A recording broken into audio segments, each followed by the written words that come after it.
Next came Sun Dasha. And the Sun is the planet with the highest dignity in the D40. The Sun in the first 20 degrees in Leo is in Mula Trikona dignity, delivering excellent results. And so right away we know that Sun Dasha will be the best period in his life and allow for his life to become significantly better and even flourish. The Sun also rules the Karaka moon, and now the Sun becomes capable of giving the full effects in the D40. This person was 44 years old when Sun Dasha started. And so now let's also have a look at the D1. We can see that the Sun is placed in the 11th house. Any planet does well in the 11th house as it fulfills long-term hopes and dreams.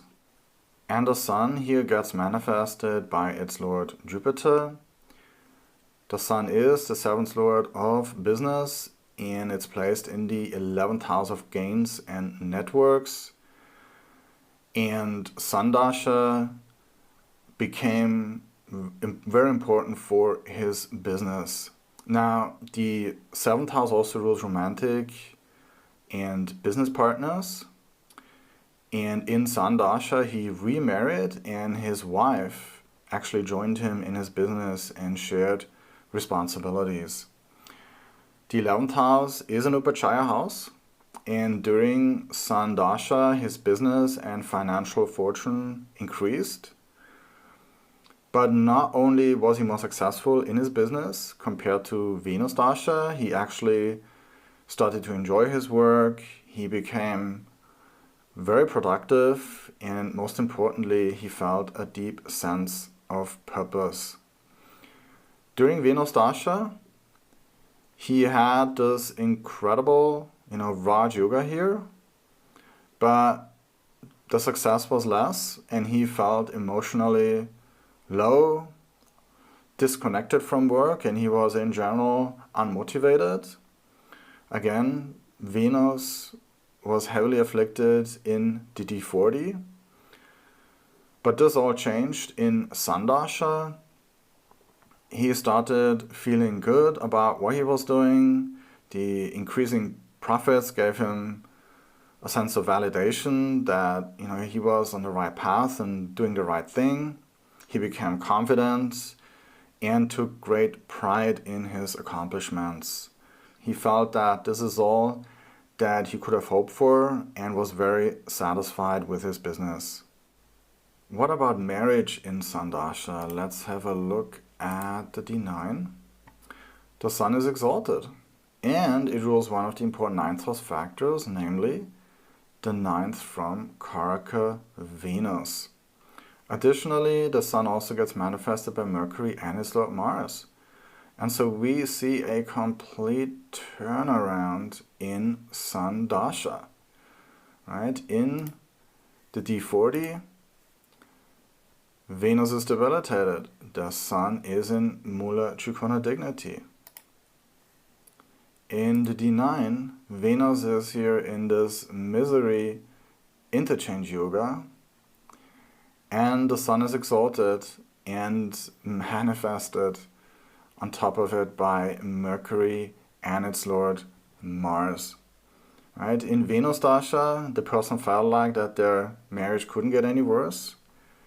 They were very unhappy. And in Sun Dasha, everything turned around. Okay, they felt deeply in love with their second wife. They enjoyed running the business together.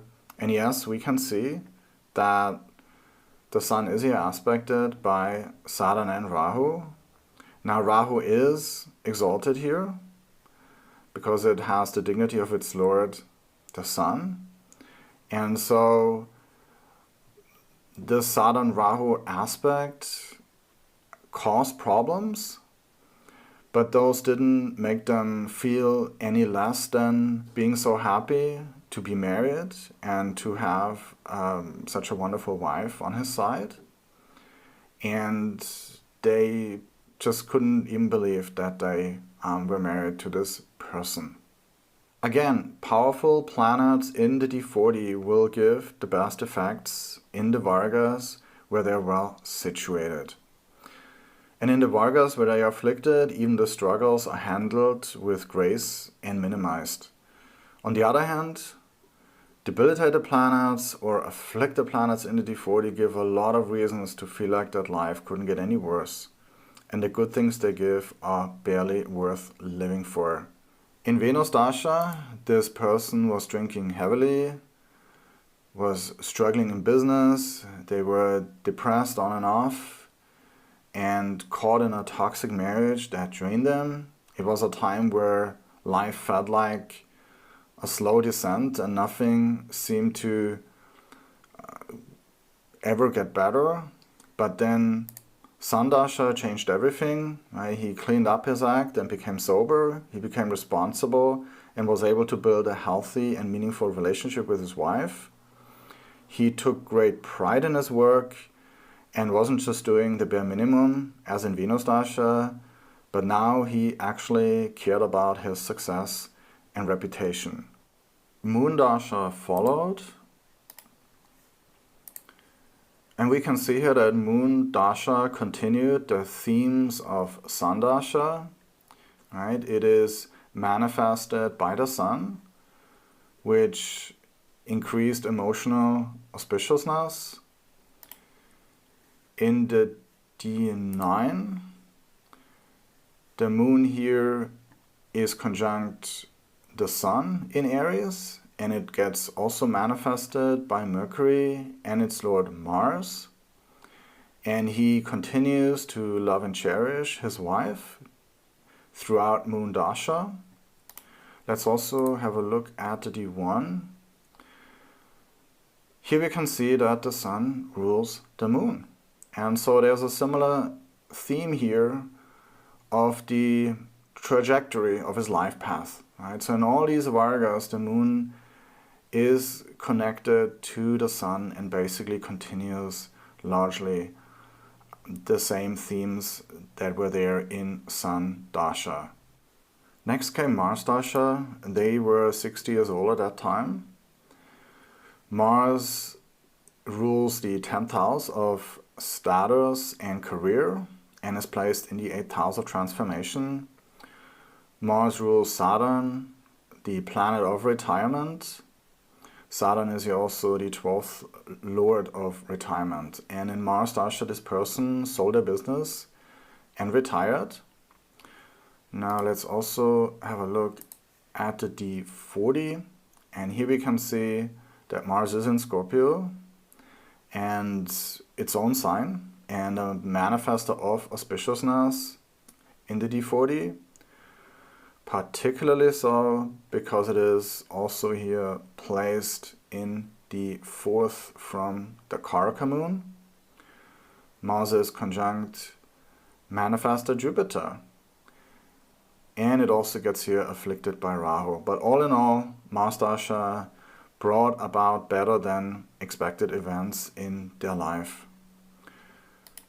They also continued to enjoy their marriage. We can see here that in the D9, Mars gets influenced by the exalted Sun, which stabilized the marriage and gave a higher sense of purpose.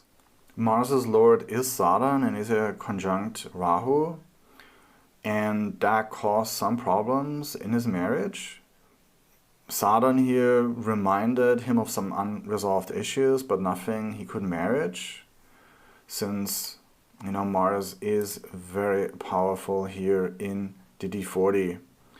And this Mars here really gave him an extra edge and courage to become a better person and improve the relationship.